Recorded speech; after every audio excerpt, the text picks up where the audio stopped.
que no profundiza en ninguno, digamos, de las hipótesis por un lado, ni de las temáticas que él está abordando en cada una de esas hipótesis. Las hipótesis son 7, podrían ser menos, podrían ser más, quizás las últimas 3 hipótesis yo las veo muy en un mismo plano, pero si se dan cuenta, a la hora de determinar esas hipótesis, de esclarecerlas, él va generando categorías de análisis. Es muy claro en ese asunto y ahora vamos a ver por qué.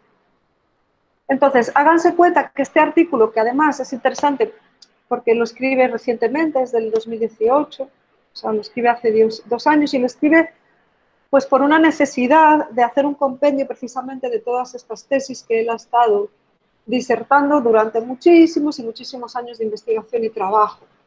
Y sobre todo enfocado directamente a la estética y enfocado directamente a la estética y a las obras de arte, ¿no? En el sentido estricto. Es decir, es como una especie de escrito que está enfocado a las personas que se relacionan con lo artístico, a los artistas visuales, a los productores culturales, a las comunidades en general también que se relacionan evidentemente con sus elementos culturales, y está muy enfocado a eso, ¿no? Entonces es interesante porque muchos otros artículos, obras del autor hacen referencia a algo no tan concreto, ¿no? Siempre trabaja más desde el constructo más filosófico y epistemológico, ¿no? Entonces aquí nos pone muchos ejemplos, entonces creo que es muy revelador. Bueno, también quería comentarles que en la plataforma, en la clase, antes de la lectura de la semana pasada, que es esta, había un vídeo que es una entrevista que le hacen a Dussel, bueno, más que una entrevista, es una charlita breve que él da en un foro, que también se lo puse para escuchar como complemento a esta lectura. Y bueno, aquí también se la tengo. Entonces, de alguna manera, el objetivo, digamos, de este artículo es un poco que entendamos los lectores y las lectoras lo que es la propuesta de una estética de la liberación, que es la tesis, una de las tesis de Dussel, es una de las categorías estéticas que él utiliza, como una construcción estética otra, una construcción estética posible, una otra posibilidad de pensar la estética, ¿no? Y él define claramente, esto no viene de este artículo, sino que viene de uno de los libros de donde deriva este artículo, que como les decía se llama Hacia una estética de la liberación. Lo define esta estética de la liberación como una interpretación de toda la estética, de la totalidad estética. Ya veremos ahora de qué se trata esto. Desde el criterio de la vida como belleza, recuerden, la vida como ese fenómeno compuesto de cosas reales, y el criterio de la muerte como opuesto, como un criterio que hace referencia a la fealdad. Sin embargo, aquí está la clave del pensamiento dusseliano, que como marxista que es, como teórico parado, digamos, en el materialismo dialéctico, nos dice, no entendamos vida, muerte, belleza y fealdad como dualismos o dicotomías contrarias o adversas, sino entendámoslas en relación, en constante relación. Y yo puse entre paréntesis en constante relación dialéctica. Veremos ahora qué significa esto. Pero esto es fundamental.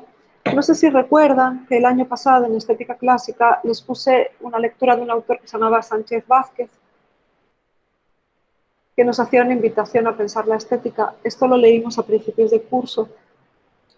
Y en esa lectura, Sánchez Vázquez nos invitaba a pensar precisamente esta relación dialéctica, ¿no? Entre los objetos, de nosotros, sujetos en nuestra relación con esos objetos, ¿no? De pensar esa estética como una estética de la práctica de la vida cotidiana, ¿no? Como no pensar la praxis estética que entraña evidentemente otras acciones, ¿no? Las acciones de lo político, las acciones de lo económico, las materialidades, las acciones culturales, ¿no? Que no podemos pensarlas sin la relación ¿no? Con, perdón, sin sus relaciones de producción, ¿no? Y esto es lo que marca la diferencia, ¿no? De autores como Dussel a la hora de entender un elemento tan abstracto y tan complejo, ¿no? Como es la estética. Por tanto, cuando él nos habla, y ya lo vamos a ver ahora, del criterio de belleza, ¿no? Como esa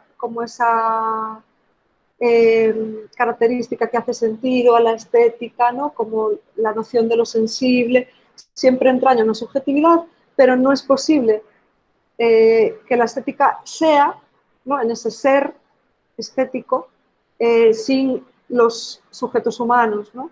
Sin la intervención, ¿no? de la de la fuerza de trabajo, de la producción de los objetos y de nuestra relación con las cosas reales que habitan en este mundo, ¿no? Lo que él denomina mundos y submundos o campos estéticos después. Bueno, pero antes de introducirnos en las hipótesis, hay algo fundamental al que él hace referencia concretamente, no me acuerdo si era en la hipótesis tercera, luego lo corroboramos, que tiene que ver con cómo surge, ¿no? Este entendimiento que todas y todos nosotros hoy en día en nuestra contemporaneidad tenemos de que el sujeto es el que emite los juicios estéticos o los juicios de gusto. ¿Y de dónde surge esto? Porque esto no surge en la antigüedad clásica, donde existía más bien una objetividad estética, ¿no? Donde había una separación entre lo que era, no existía, digamos, ese juicio de gusto por parte del sujeto, sino que las cosas eran bellas en sí porque cumplían unos criterios, unos cánones de belleza estipulados, digamos, hegemónicamente hablando, o que eran dominantes en la cultura o sociedad del momento. Entonces, hay un cambio sustancial que ya vimos hace unas semanas, un poquito a través del, cuando hablamos de la autonomía del arte, de cómo surge la crítica de arte, las disciplinas, la historia del arte, y que vienen a cambiar como un paradigma, que es efectivamente lo que viene a considerarse como el paradigma de la modernidad. Y en concreto, el paradigma de la modernidad estética, uno de los autores, filósofos, que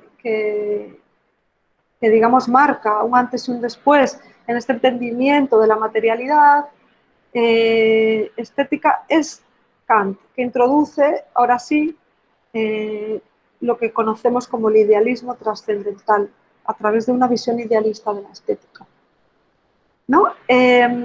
Y define Kant, que ya lo veremos en la próxima unidad, es otro de los autores fundamentales de esta asignatura. Bueno, sabemos más bien como autores como padres de la estética, ¿no? Definen como Van Garten que la estética es la parte de la filosofía que se ocupa de los objetos, de lo que es objeto de los sentidos, ¿no? De lo sensible bello, pero hay aquí en esta modernidad estética propiamente dicha que separa, digamos, el objeto del sujeto, una separación técnica, es decir, se separa concretamente la noción de técnica o lo que viene a relacionarse concretamente con la noción de el trabajo producido, ¿no? La fuerza de trabajo, la energía, la fuerza puesta para la producción de medios, ¿no? Que revierten en una cuestión económica, en ese trabajo capitalista, ¿no? De la producción, distribución y consumo, de las obras de arte producidas por los genios, ¿no? Y hay una separación entonces entre esa técnica y esa estética. Y es aquí donde está la clave de lo que Dussel propone para una estética de la liberación. La técnica y la estética no son separadas. Hay la estética y la poiesis son una relación dialéctica. Si no las podemos pensar como dualismos o dicotomías adversas. Bueno, entonces aquí hay una clave clarísima para entender de dónde parte Dussel para hacer su crítica, ¿no? a la estética moderna. Bueno, vamos con las hipótesis. Espero no estar liándome mucho, pero que quede más o menos claro. Hipótesis número uno, para empezar, Dussel, por un lado, va de lo más del todo hacia la parte, por decirlo de alguna manera. ¿Sí? De lo más abstracto a lo más concreto. Para luego, como les digo, él va en esta dialéctica, como materialista dialéctico que es, lo que hace aquí es, principalmente, nos muestra la tesis filosófica de la estética de la antigüedad, para después mostrarnos la antítesis de esa tesis, para luego generar su propia tesis, una superación, negación de la negación, que es como construye la estética de la liberación como una propuesta filosófica propia. ¿Vale? Entonces aquí está ejerciendo la dialéctica. Esto es interesante porque no lo hacen todos los autores de esta manera. Sí, se diferencia claramente de un teórico idealista. Dussel no es un teórico idealista, Dussel es un teórico materialista. Vale, eso es muy importante, que empecemos a diferenciar este tipo de lecturas. Luego leeremos a Kant y van a ver la diferencia en cómo él construye su pensamiento y cómo él construye sus categorías para dar cuenta de sus propias tesis, ¿no? Y fundamentos y pensar los fenómenos.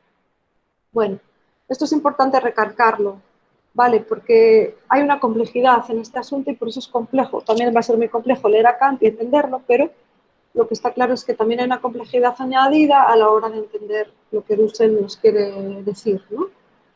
Entonces, hipótesis primera, la intención, con ese, llamada aestesis, y el mundo estético, punto, la ontología estética. Bueno, yo lo recojo, en resumen, como el mundo estético o la ontología estética. Onto nos habla de mundo, ¿sí?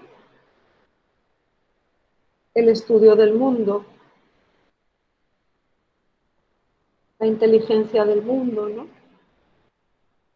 Recuerdan cómo en las etapas clásicas que veíamos en estética clásica, hay primero una etapa más ontológica donde los presocráticos se preguntan qué sucede con los fenómenos naturales y se basan en la tierra, el aire, el fuego, en los elementos naturales. Bueno, pues ahora estamos parados en esa ontología y lo que hace Dussel es cuestionarse aquí cuál es la ontología estética.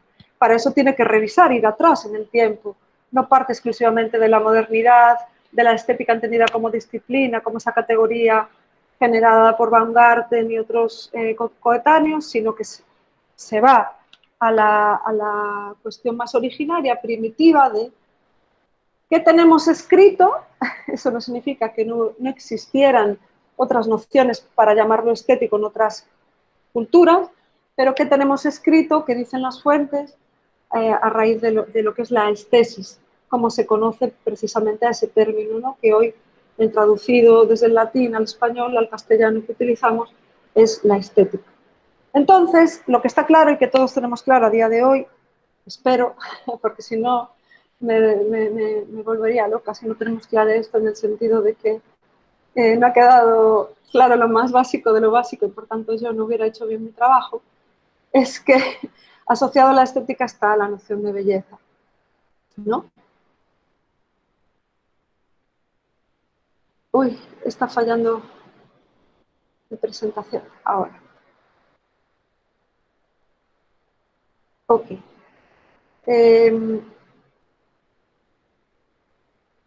Bien, en esa ontología estética que plantea Dussel, él sitúa lo que denomina cosas reales, ¿sí? Esas cosas reales, lo cual me parece muy interesante porque como materialista utiliza la noción, el concepto, la categoría cosas, ¿sí? Hay otros materialistas que utilizan la noción de objeto. Estamos hablando de cosas que son reales, pero ¿qué son esas cosas reales? Son esas cosas, según Dussel, ¿no? Que solamente son posibles que sean reales porque los sujetos las miran, las ven y las dotan de una realidad, ¿no? A través de que esas cosas afectan a nuestra subjetividad mundana. Que nos afectan significa que están ahí con nosotros, que nosotros somos sensibles a ellas de alguna manera. Nos pone el ejemplo del canto de un ruiseñor, nos pone el ejemplo de otros fenómenos naturales, ¿no? Porque son como los más obvios. Entonces, él habla de esas cosas que no es que estén ahí per se, pero están, nosotros somos sensibles a ellas, ¿no? Y que de alguna manera esas cosas se diferencian. Pero eso lo vamos a ver después cuando hablemos de la pluralidad estética. Entonces, esas cosas no son sin los sujetos, sin esa subjetividad humana, ¿no? Que a través de la praxis, sea esta praxis ética, política, económica, esto lo desarrollan en otras hipótesis más posteriores, ¿no? Que veremos después, que la cosa real se define como el objeto de una experiencia estética, es decir, como que de alguna manera tenemos experiencias estéticas de manera constante, en términos generales, no en términos concretos. Vamos a ver por qué. Entonces, ejemplo, la manzana. La manzana en el árbol. Cosa real. ¿Sí? ¿Cómo adquiere el valor de uso y con él el valor de cambio esa manzana? ¿Qué necesita la manzana para convertirse en una mercancía que adquiere ese valor de uso? ¿Alguien se acuerda? ¿Alguien ha entendido en la lectura qué significa eso y lo quiere compartir? Yo lo que entendí de lo del objeto como adquiere valor cuando tú lo experiencias porque nos sirve de uso. Entonces el valor de la manzana saldría de que la manzana la compras porque te la vas a comer, te sirve de un uso, la estás aprovechando. Y si no, si la manzana no fuera un objeto comestible, no la podrías usar de otra manera y por lo tanto no te serviría de nada, por lo tanto no tendría valor porque no tiene un uso. Ok, gracias. Muy bien. ¿Me querías decir algo? Que te vi por ahí abriendo el micro. Pues iba a mencionar más o menos lo que dijo Paula, que, bueno, no solo con la manzana, con cualquier cosa, en cuanto tú lo notas y ves que algo, pues, destaca en ello, más bien le encuentras una función, es que adquiere su valor. Y es igual eso mismo lo que hace que diferencies una cosa de otra, algo así. Sí, por ahí va todo, por ahí va el asunto, ¿no? Pero pienso y ya lo corroboré con sus reportes que lo han entendido en general bastante bien, ¿no? Y hay algo que, gracias chicas, que aquí Dussel también deja en claro, esto también es muy propio de los materialistas dialécticos, es decir, él habla de que esta cosa real, se hace la manzana como ejemplo, en el árbol, ¿sí? Que cobra sentido con la experiencia del sujeto, ¿no? Es en sí misma una mediación para la vida, ¿sí? ¿Por qué una mediación? ¿No? ¿Alguien podría más o menos entender por qué una mediación?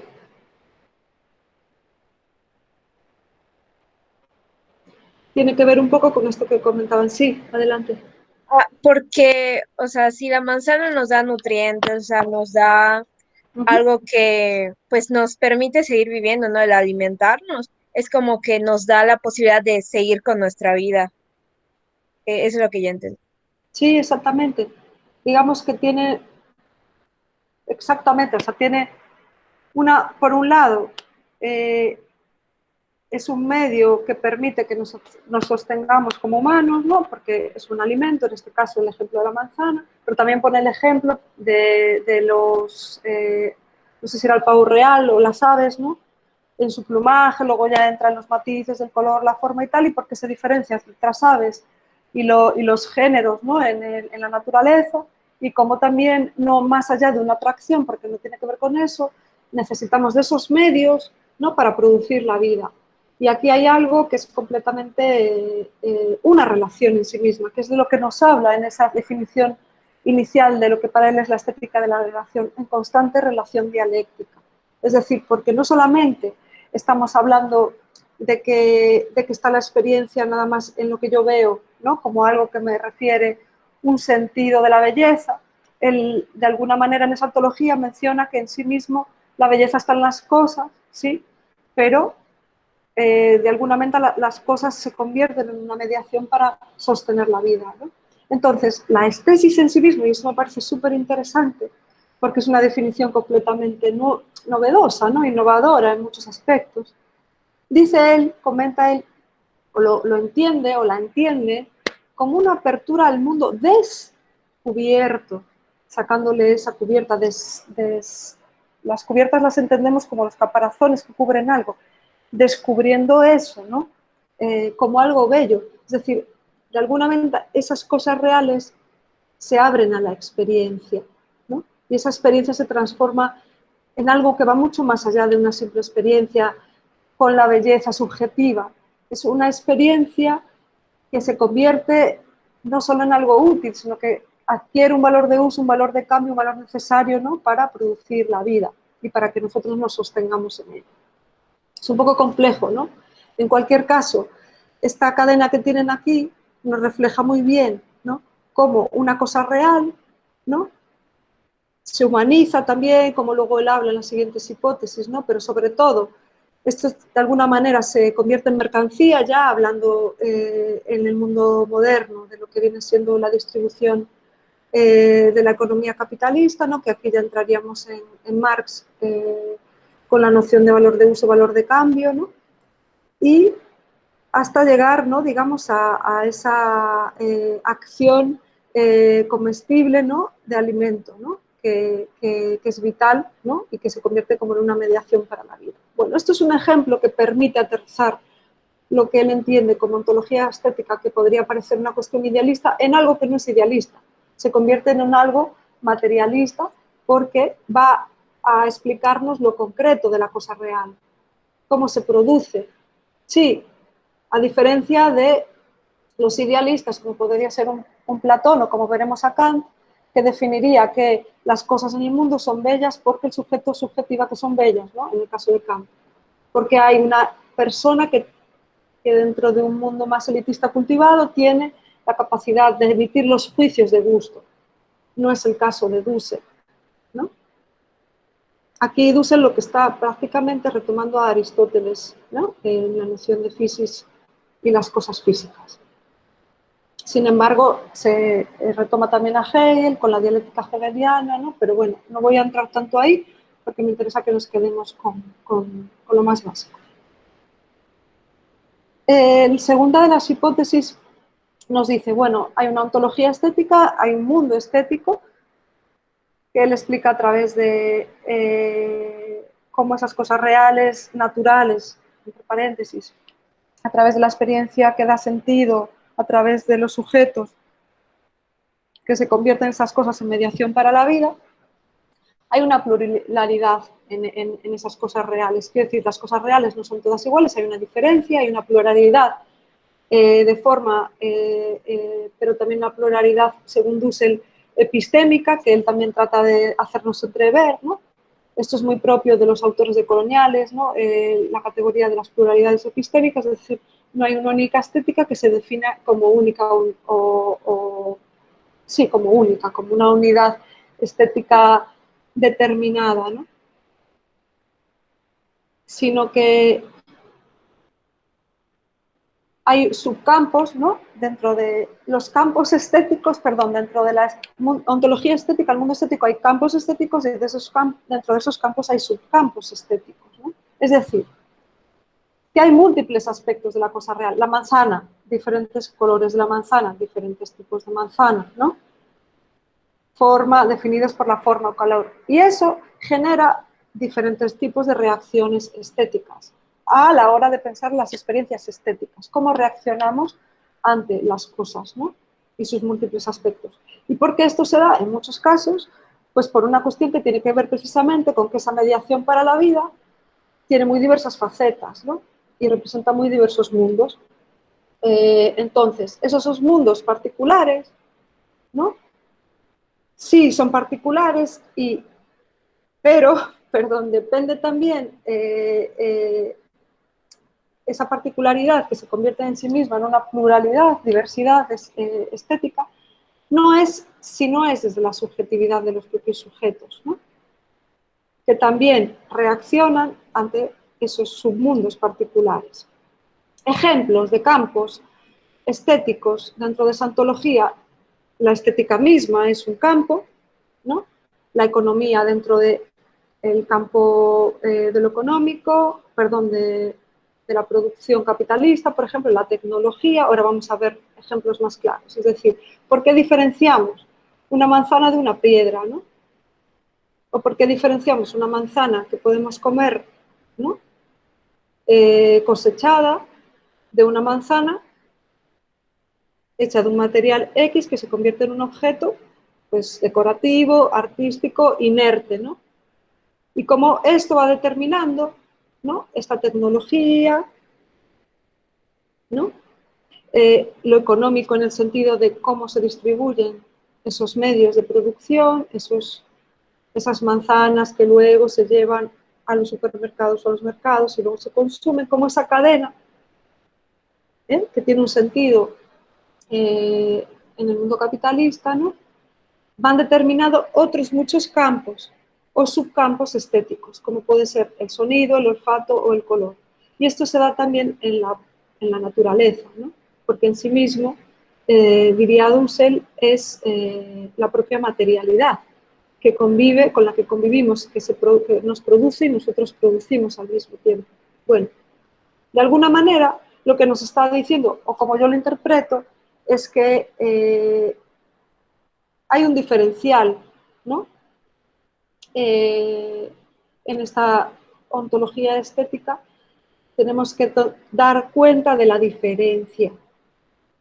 Sí, esto es lo que nos está diciendo Dussel, dar cuenta de la diferencia. Bueno, ya veremos más adelante qué significa esto. Bueno, ¿nos seguimos? ¿Alguien quiere comentar algo? ¿No? Tercera hipótesis. De la ontología estética pasamos a los subcampos estéticos o las pluralidades estéticas, es decir, la estética... Maestra. Sí. La hipótesis anterior era la que en el texto se veía como que la diferencia entre una manzana y una piedra. ¿Por qué no puede ser una manzana y piedra y todo eso? Sí, claro. La segunda. Claro. Ah, ok. Exactamente esa. Okay, entonces es eso, o sea, eso es lo que se ve, que es la diferencia entre por qué no es una cosa y por qué sí es otra cosa, ¿no? Claro, está diferenciado ya en la propia, digamos, naturaleza como cosa real, ¿no? Esa diferencia, esa particularización es lo que llamaría la pluralidad y evidentemente eso a nivel de experiencia estética influenciada por nuestra propia subjetividad provoca unas reacciones u otras. Las reacciones entendidas esas como nuestra propia relación con esos objetos o cosas reales. No nos vamos a comer una piedra, ¿no? Si nos la comemos, que la podríamos comer, estará dura, como una piedra, valga el refrán, y evidentemente la piedra es una mediación para la vida, pero supone otro tipo de mediación. Por eso pongo el ejemplo de la manzana a través de esta piedra, ¿no? Porque sí puedes crear una manzana a través de la piedra, ¿verdad? Pero es otra cosa. Esto ya es una otra posibilidad, ¿no? De crear una manzana, que ya no es una manzana, pero también esto es una cosa real en sí misma. Aquí está clarísima la dialéctica de la que él habla, ¿no? En el sentido de la relación, sí, que entraña la cosa real convertida en una otra posibilidad o creación estética, ¿no? O sea, la diferencia de, aunque esto puede ser una manzana, si es una manzana de piedra, no sirve claro. para la vida. Claro, el medio, o sea, sigue siendo una mediación para la vida, pero nos proporciona, digamos, otro tipo de experiencias y reacciones, ¿no? A la hora y a la hora de producirla, evidentemente cambia completamente. Esto lo tendríamos que meter, este planteamiento que les traigo aquí, visualmente hablando, en la hipótesis en la que, es que me lío con las hipótesis, pero en la que él nos está hablando de la obra de arte, ¿vale? De cuando ya está la intervención del humano, la técnica, porque ya se implica aquí. ¿Sí? Bueno. Aquí queda claro, yo creo que cuando nos comentaba, bueno, no me voy a meter, es que cada hipótesis tiene su explicación, es que si se dan cuenta, las hipótesis van dejándote la siguiente hipótesis explica las dos anteriores y así hasta el final, ¿no? Digamos que vamos entendiendo mejor cada una de las hipótesis a través de las precedentes. Bueno, la tercera entonces, si hablábamos del mundo ontológico y luego hablábamos de la pluralidad estética como esos campos y subcampos estéticos dentro de la estética, él manifiesta ya una de sus principales tesis. Dussel ha estudiado muchísimo la categoría de poiesis. Está parado aquí como un buen materialista que es en la noción de lo que viene siendo la técnica. La poiesis alude a la producción, al hacer. Hacer. Quédense con esto. Cuando hablamos de poiesis, con i, no poesis, que eso es otra cosa, eso es la noción de poética. La noción de poiesis en el mundo griego hace referencia a la acción de hacer. Y esa acción de hacer entraña una intervención, evidentemente, de una fuerza de trabajo, sea humana, sea con mediación tecnológica, ¿no? Y por eso le llama a la hipótesis número 3, déjenme que la lea de manera más completa, como él nos la describe, de la aiestesis a la poiesis, la obra de arte. ¿Por qué? Porque aquí volvemos al inicio de la definición de esta clase, en la que no vemos como dualismos o dicotomías adversas la vida y la muerte, la belleza y la fealdad, ni la estética y la poiesis. No estamos de acuerdo con esta separación propia de la modernidad ilustrada, el pensamiento occidental eurocéntrico, sino que de la estética a la poiesis significa que Dussel nos demostrará, ¿no?, cómo no es posible entenderlas por separado y cómo sí es posible y debemos caminar a entenderlas como propiamente en diálogo, ¿no?, en esa relación dialéctica, y cómo son en sí mismas propias de las cosas producidas, ¿no? Entonces, de las cosas reales. Él está hablando aquí para hacernos entender un poquito lo que significa esta cuestión de la técnica en relación con lo estético, lo sensible, a través de lo que es el ejemplo claro de la creación artística, de la creación de una obra de arte, que es el mundo que a nosotros nos compete más. Pone el ejemplo claro de las cosas reales naturales, se hace la manzana, ahora tenemos el ejemplo del canto del pájaro, el canto como ese subcampo estético, el sonido, ¿no?, que hace la diferencia de este pájaro con respecto a una manzana, por ejemplo, versus las cosas reales modificadas e intervenidas a través de la producción, fuerza de trabajo, que para Dussel significaría la realidad cósica cultural. Y entonces él empieza a hablar ahí de la noción de cultura, la cultura producida, ¿no?, de cómo el antropocentrismo, o más bien la intervención humana, ¿no?, en sí misma de los sujetos a través de la producción de las cosas, modifica esas cosas reales, naturales, en cosas reales, siguen siendo reales, modificadas. De ahí el ejemplo anterior de las manzanas de piedra o manzanas naturales, ¿no? Y un ejemplo que les traigo aquí de esto tiene que ver con que él nos pone como ejemplo pues el canto del pájaro, cosa real natural, a una sinfonía, una melodía, el canto de los pájaros, modificada a través probablemente de esa mímesis de la naturaleza por ejemplo, Beethoven, que luego la ejecuta convirtiéndola en una pieza musical, ¿no? Como la cosa real, canto, pájaro, pasa a ser una cosa real modificada, música, obra de arte. ¿Se entiende? Esto es como muy sencillo, ¿no? Porque la mayor parte de ustedes este tipo de reacciones estéticas y experiencias estéticas las tienen constantemente a la hora de crear. No necesitas ser un genio para hacer esto, ¿no? Otra cosa distinta es que ya debatiremos más adelante, que es la noción de genio, de genia, de dónde viene todo eso, ¿no? Es una cuestión más de técnica y producción que de genialidad, diría Dussel. Esas cosas reales modificadas, producidas, se convierten en cosas creadas de la cultura, lo que él habla cuando ya empieza a comentar la pluralidad de culturas, la diferencia de culturas, las culturas distintas, y por qué empieza entonces a trabajar la hipótesis siguiente, las hipótesis siguientes del eurocentrismo y el esteticismo hacia otras culturas, ¿no? Esto es lo que se conoce. De alguna manera nos sirve para explicar que la obra de arte, según Dussel, y es en sí mismo, digamos, una producción que entraña estética y técnica de manera dialéctica en una misma cosa, es lo que se conoce como proceso de estetización o aestesis poética. ¿Queda claro?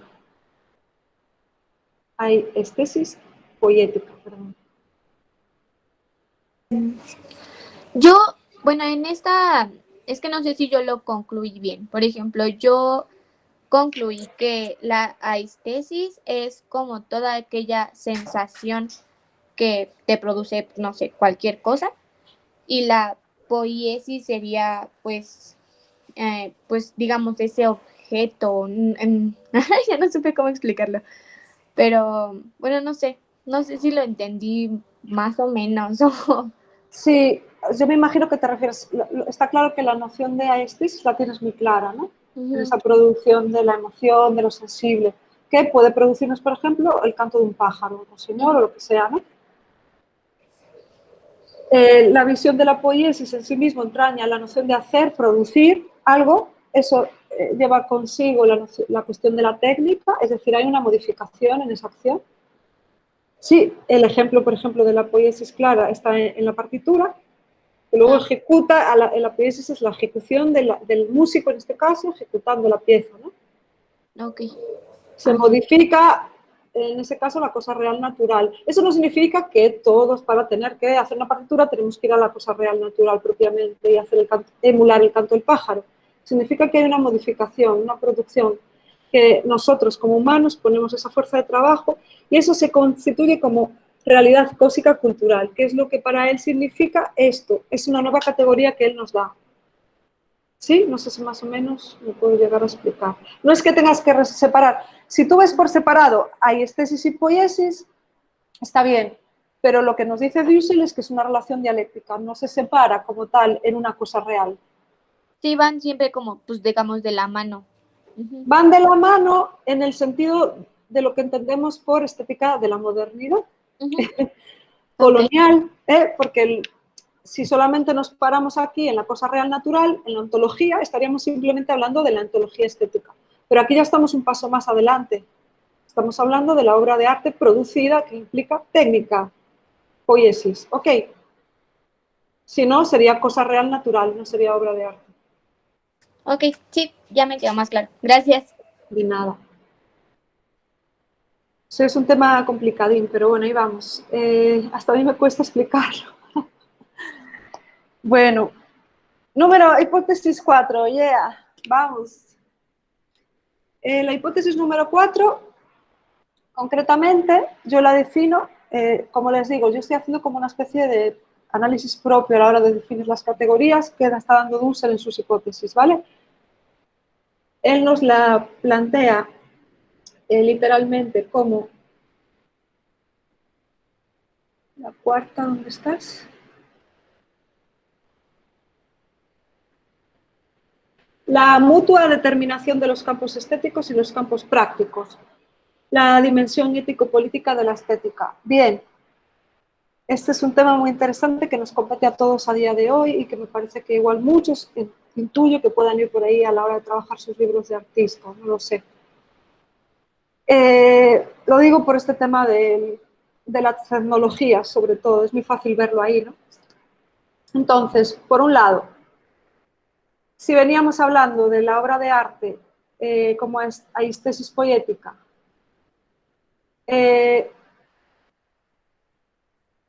ahora, a través de una otra dimensión, ¿no? Estábamos viendo la dimensión ontológica, la dimensión digamos, de la pluralidad estética, la dimensión poética, digamos, ¿no? Ahora vamos a ver la dimensión ética, la dimensión política, ético-política, ¿no? No solamente ética política, sino ético-política. Y esto implica la praxis, diríamos. Vamos a ver qué significa eso, ¿no? Entonces, aquí es muy obvio cómo nos lo plantea Dussel, porque él comienza describiendo claramente un caso, ¿no?, en el que determina que el campo económico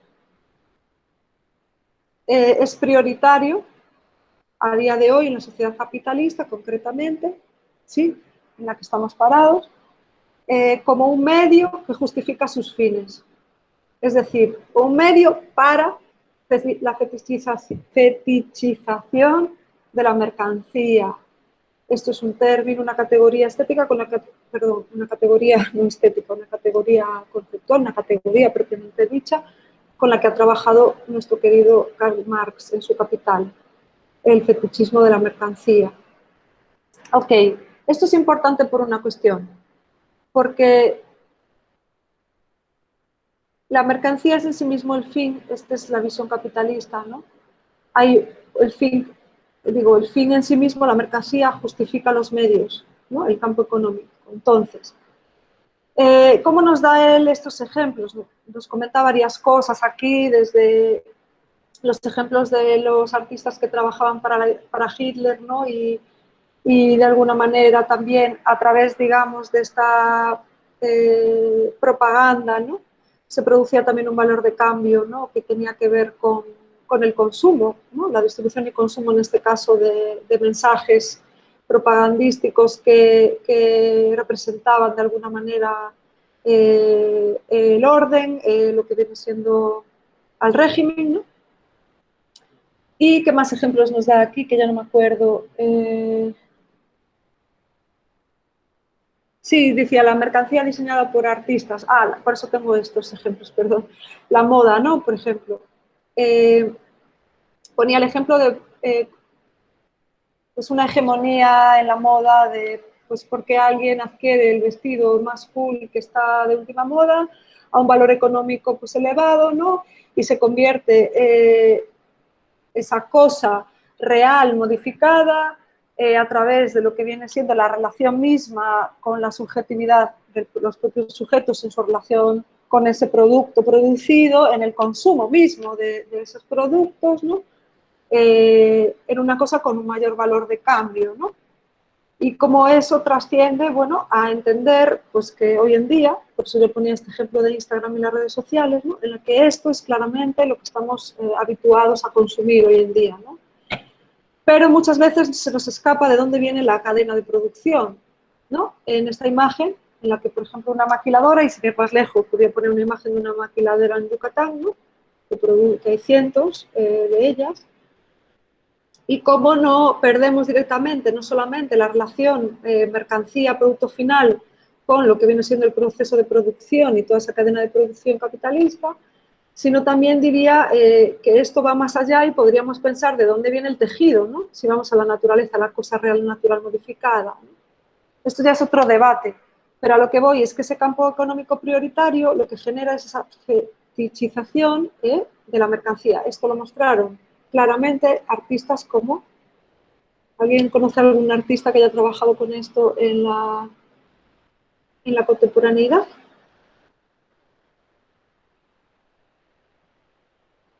¿O algún tipo de movimiento artístico?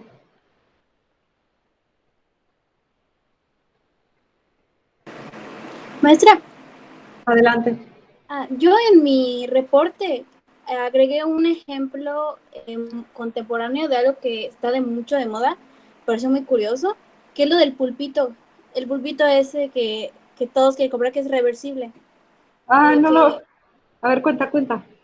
y bueno, es que se volvió muy popular porque pues era bonito y para que la novia que sepa cuando se siente mal y así.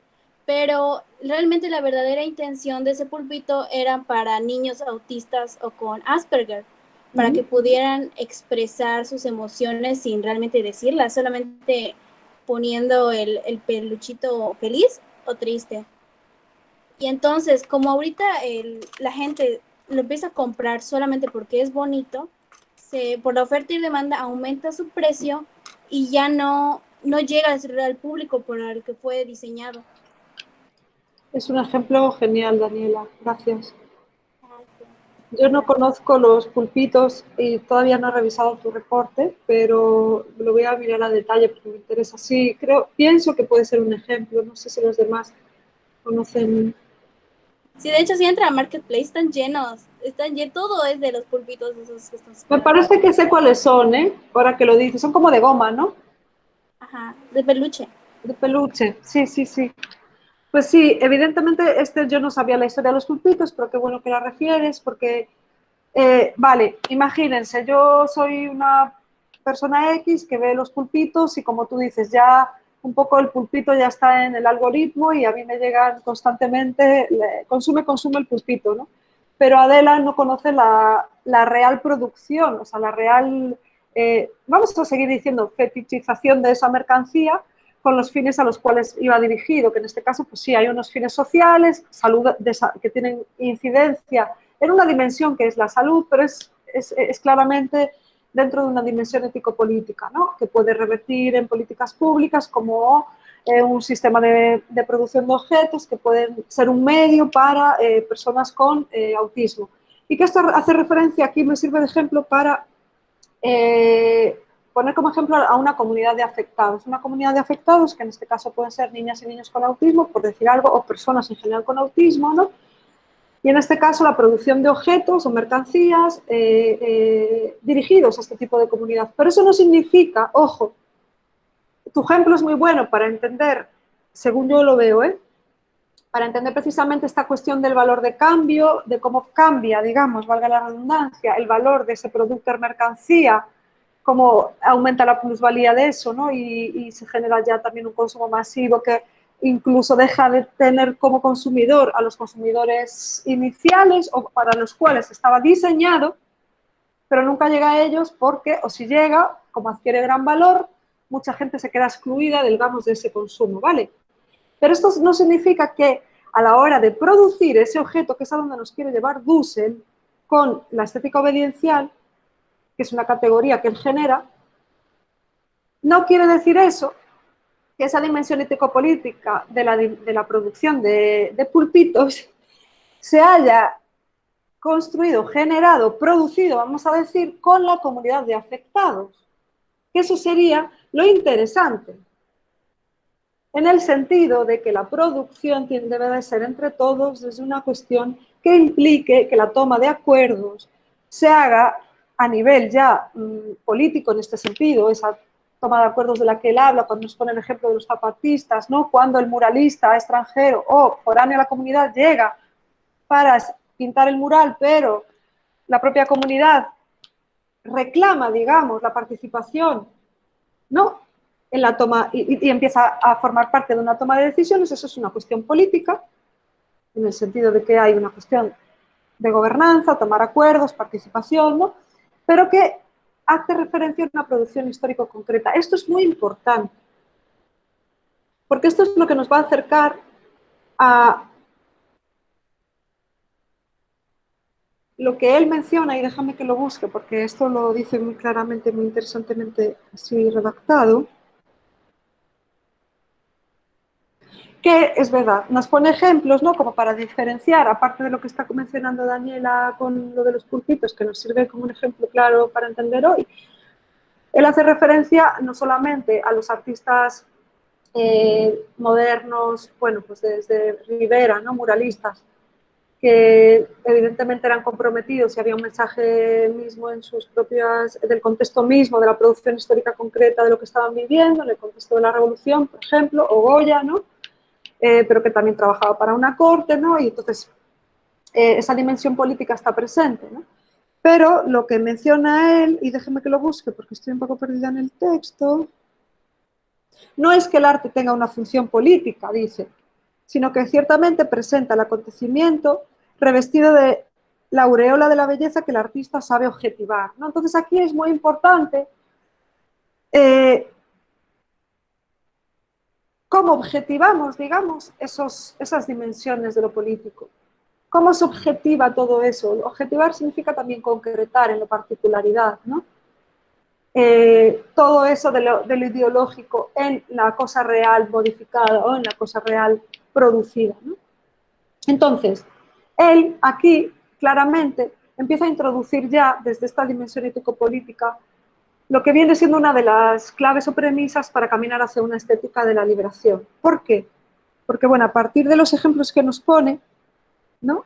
Nos va definiendo más o menos lo de pues, ciertos artistas en la corte, ciertos artistas en la época de la Revolución, las propagandas políticas, o los mismos artistas que trabajaban para el régimen nazi, ¿no? En Alemania, y ahora nos pone otro ejemplo, ¿no? Que no hace tanto referencia a un uso fetichista del arte, como es el caso que nos está mencionando Daniela con los pulpitos, no sé si llamarlo del arte o del diseño, ahí ya tendríamos que mantener las diferencias, el diseño de pulpitos, porque no es exactamente una creación artística, ¿verdad?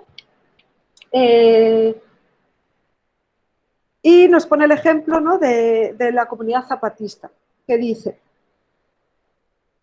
como aquí sí es un ejemplo de cruzar el campo estético con el campo ético-político, como campos prácticos, al fin y al cabo, ¿no? Que dice, perdone, vale, la clave aquí está en que para una de las finalidades, digamos, de darnos cuenta de todo esto es entender que esta fetichización de la mercancía es en sí mismo la lógica de una estética de la dominación, lo que luego él llamará en la siguiente hipótesis un esteticidio. Un esteticidio que, si bien él habla de 1492 como uno de los hechos concretos en esas conquistas de un cambio de paradigma de la modernidad-colonialidad estética, ¿sí? Hoy en día, esto lo vemos claramente en nuestra contemporaneidad actual, en la que estamos parados, también como un esteticidio. ¿Qué quiere decir eso? Que hay una dominante de pensamiento, una dominante estética, ¿no? Que domina sobre por otras posibles, ¿no? Que están también ahí y están invisibilizadas. Entonces aquí, a través de esta dimensión ético-política, poniéndonos ejemplos como el de los zapatistas, con la experiencia del mural, ¿no? Y de cómo ellos luego se empiezan a organizar, que esto es lo interesante, no hay que verlo, claro, nosotros estamos leyendo como una parte de la historia que él nos describe, ¿no? De manera cualitativa y muy descriptiva, pero lo interesante de lo que nos cuenta es como los zapatistas, lógicamente, tienen una organización social que se llama el Caracol, es un modelo de organización social muy clara, ¿no? Cómo ellos llevan ese modelo de organización también al proceso de producción de una obra de arte, en la que comienzan a haber comisiones de muralistas que se organizan en la propia comunidad para crear los murales y asumir como comunidades de afectados que también pueden llegar a producir obras de arte. El artista en sí mismo, como esa figura de genio entendida desde la visión moderna, se convierte así en un obediente, ¿no? Como en esa figura del obediente, pero que no es un obediente.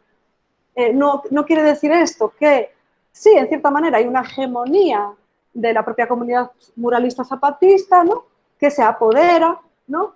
Que se apropia de esas fuerzas de producción para poder producir los murales, ¿no?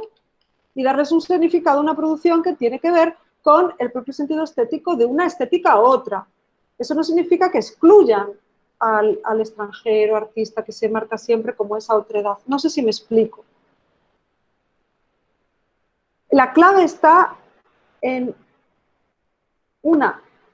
esa dimensión ético-política, la importancia de tomar acuerdos que nos permitan llegar a una toma de decisiones en tanto en cuanto hay una comunicación, digamos, dialógica y dialéctica, ¿sí?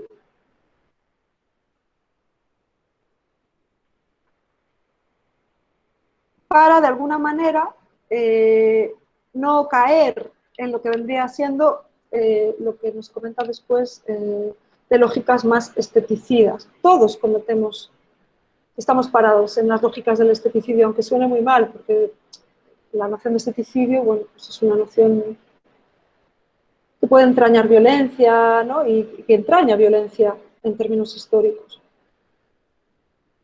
Pero pues somos hijos del esteticidio, por decirlo de alguna manera. Me sabe mal decir esto, pero es un poco, no sé qué piensan ustedes, ¿no? Es así que pasamos, dice Dussel, de la contemplación emotiva individualista de la obra de arte del sujeto a la experiencia comunitaria de la comunidad.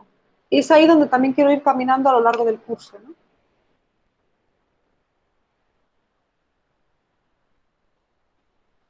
¿Alguna pregunta hasta aquí?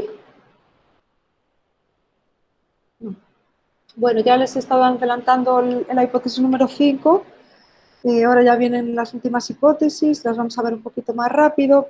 Un esteticidio que dice Dussel produce el tipo de belleza greco-moderna eurocéntrica de las estéticas coloniales. No olviden las primeras hipótesis, como Dussel retoma las categorías estéticas clásicas para dar cuenta de la ontología estética, como él poco a poco va intentando adentrarnos en sus propias categorías a través del pluralismo, ¿no? Y va un poquito ya desentrañando y dejándonos entrever cuáles son sus negaciones, ¿no? De la negación de esas estéticas que él llama greco-moderna, eurocéntrica, colonial. ¿De dónde viene todo esto? Retomemos, no olvidemos estética clásica, ¿no? Esto es como una especie de continuidad, pero no hay una separación, todo tiene un sentido. Y para hablarnos del esteticidio y cómo él lo define como un fenómeno histórico, parado y contextualizado después de 1492, durante y después de 1492, en el que se dan los procesos de negación de las otras estéticas a través de las matrices coloniales de las que ya nos hablaba Gómez Moreno, que ya hemos leído, ¿no? Aquí Dussel nos habla, y esto es otro libro suyo en el que pueden ahondar un poquito más, ¿no? De que hay 3 momentos en la etapa de la colonialidad, ¿no?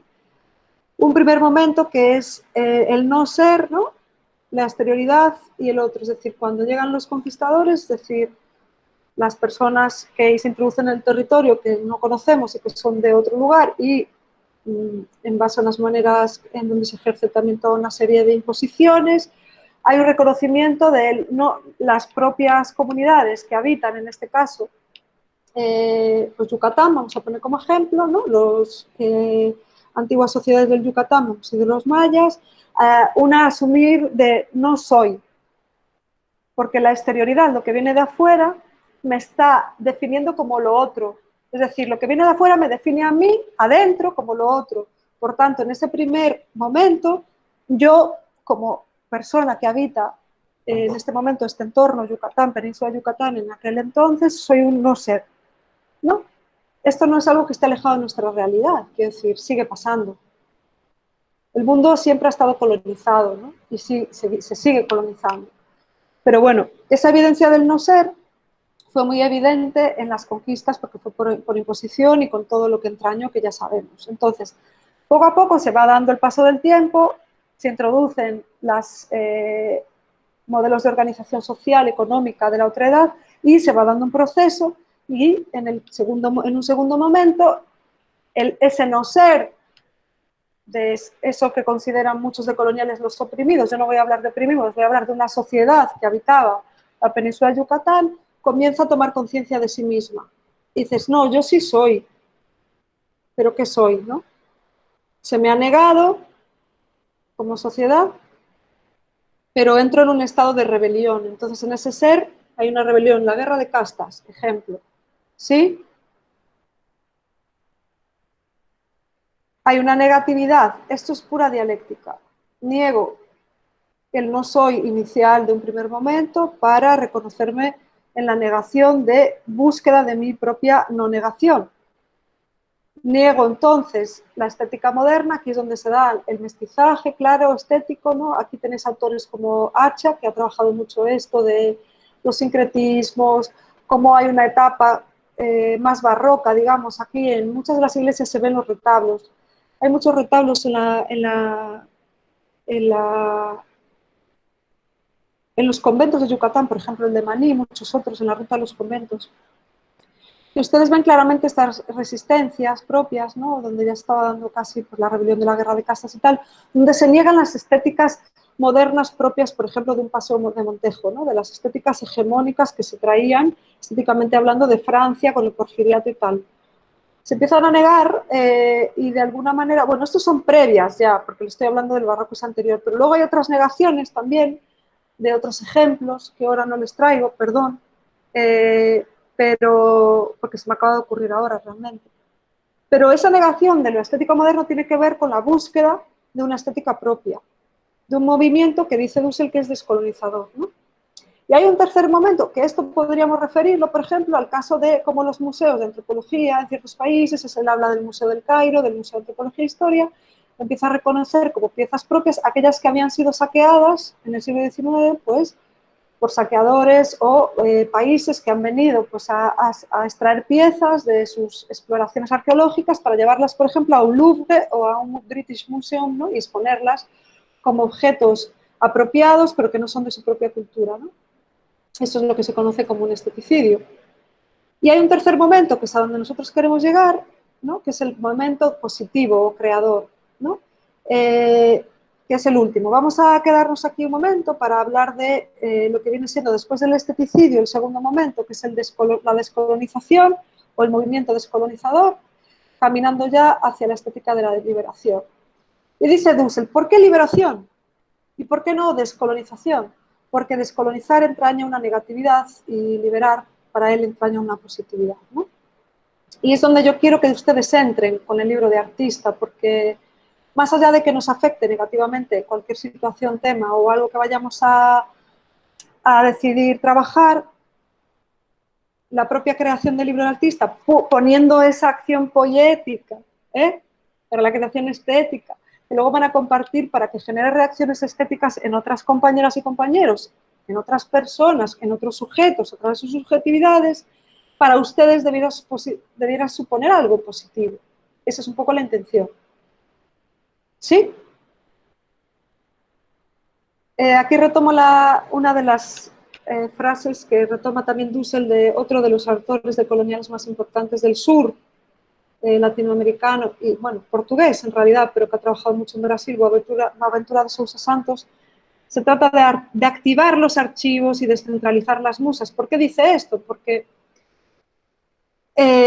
muchas de las culturas, digamos, denominadas eurocéntricas, la cultura occidental, se dedicó a estudiar y recoger archivos de otras culturas para hacerlos propios y no reconocer a esas culturas como esas culturas otras, es decir, tomar eso que se ha recogido, sus archivos, como si fueran suyos. Eso es lo que hace, por ejemplo, mucha gente cuando plagia un artículo de otra persona. Tomo ese archivo, lo hago mío, no acredito a esa persona y pongo mi propio nombre. O no cito, por eso yo les hago tanto hincapié en los reportes que tienen que citar autores, es importantísimo. ¿Por qué? Pues no es tanto por una cuestión incluso académica de tienes que referenciar porque si no, no eres un buen académico, no escribes. No, es porque hay que darle crédito a las personas, porque antes de ti otras personas también pensaron eso. Es como que escribamos sobre la cultura de los hijoperos del sur de la Mérida y no citemos a la gente y no construyamos el conocimiento con la gente. A eso voy, ¿no? Bueno, último entonces de las hipótesis que tiene que ver con el tercer momento de esa colonialidad que menciona Dussel, volver a retomar la visión de la conquista. Hay un tercer momento, después de la rebelión, negatividad, negación de la estética moderna y de esa conciencia impuesta, bueno, de esos, elementos estéticos impuestos, de un momento tercero que es positivo, creador, emerge una nueva experiencia de la estesis que se expresa en una revolución a nivel de las obras de arte en todos los campos, ¿no? Superando así el fetichismo de la belleza moderna e inaugurando la irrupción de diversas estéticas, la pluralidad de la que hablaba, con los campos estéticos, que comienzan a dialogar en un pluriverso transmoderno, donde cada cultura estética dialoga. Bueno, aquí ya introduce nociones como transmodernidad, yo no me voy a meter en esto, pero lo que quiero decir con esto es que la mutualidad de la que él habla, o otros teóricos hablarían de interculturalidad, ¿no? Culturas que dialogan entre sí, ¿no?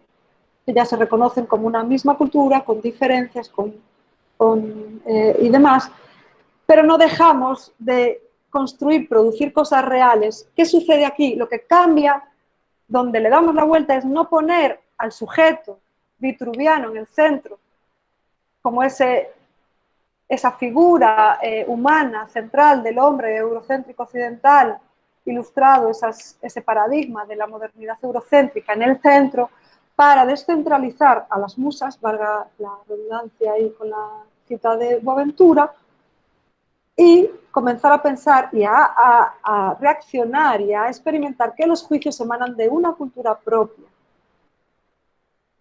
y que los juicios los construye y los produce las comunidades, por eso caminamos hacia una estética colectiva. ¿Por qué?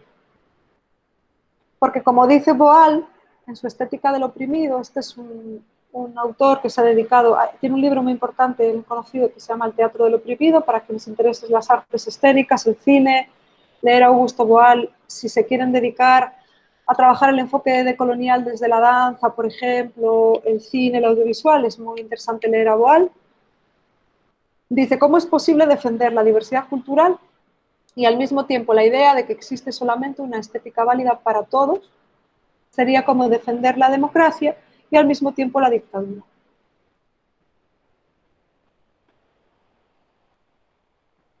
Bueno, compañeros y compañeras, les invito a ser acríticos con los criterios occidentales del arte, a cuestionar la capacidad de crear otros y crear otros, a poner en entredicho lo establecido, a superar el pasado, ¿no? Porque no se trata esto de una cuestión de anclarse en el pasado, ¿no? Hay que superar eso.